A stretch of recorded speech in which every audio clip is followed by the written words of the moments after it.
And we're back.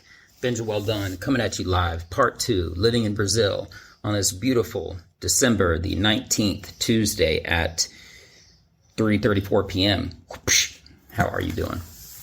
So, the first video, I talked about how awful the flight was. And I also mentioned how there was so many things that went wrong. That was essentially, it was basically countless.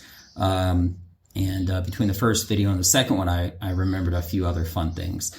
So the hotel that we were staying at, it was one of the worst hotels I've ever been in. And the shower alone, it literally had a hole in it, so water would leak out of it. So I didn't get in the shower, right?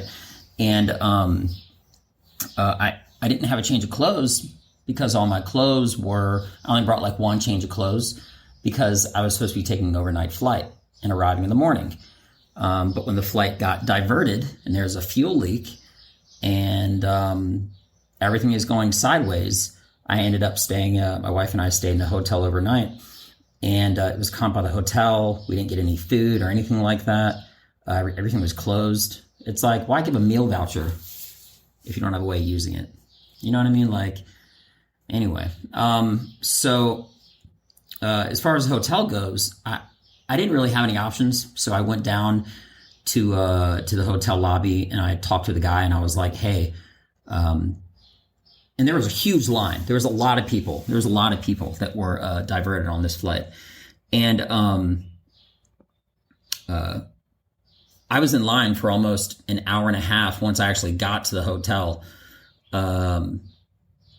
just to get this whole thing sorted. Here's where it gets even crazier, right? I got like a few people in front of me in the line to get the hotel for this like overnight horrible experience. But anyway, and somebody gets out of the elevator and they say, excuse me, sir, I just got this hotel key. He said, yeah, what's wrong? He says, the guy was like, my flight was diverted.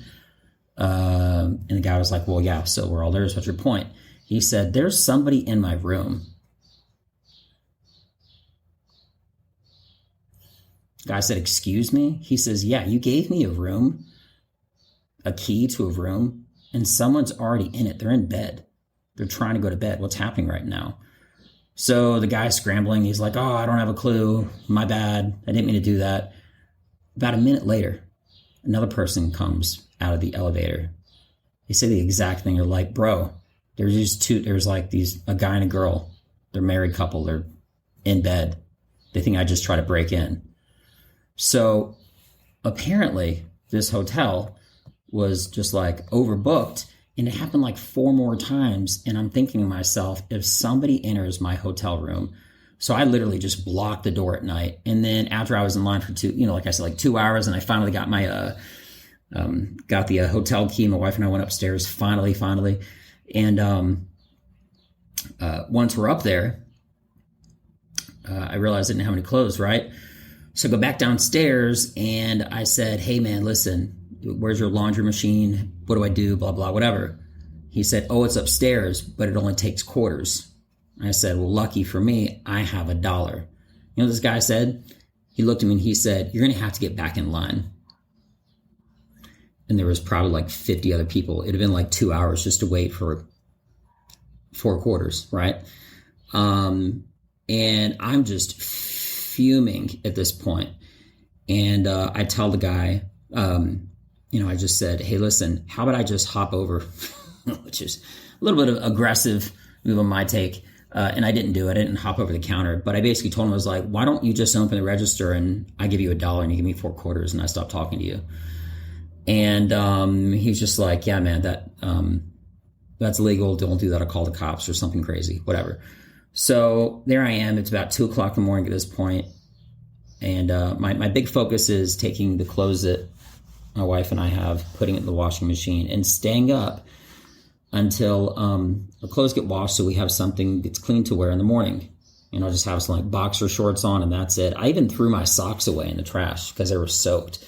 But anyway, so he says no, and I start walking up and down a line like I was borderline homeless. In some ways in that aspect I actually kind of was, but not to be too extravagant in details. But I told him, I went up and down the line. I started asking random people. I was like, hey, man, do you have a quarter? Hey, man, do you have a quarter? Well, the thing is, you can't really break $1 when the person has one quarter and another person beside them that has one quarter. So people were just giving me quarters. And I had 4 quarters. I went up to use the machine, and after I'm watching it, and after 5 minutes, it stops. I came back downstairs and I was like, hey, man, the washing machine, it ate my money, or it ate their money. You know, it stopped working after 5 minutes. And he looked at me and he was just like, oh, did you use the one on the left? Yeah, that one's broken. I'm thinking like, what's happening right now, you know? So he gives me 4 more quarters, and somebody else happened while I was down there to give me a few others. And I went upstairs. And now it's like 2:45 in the morning.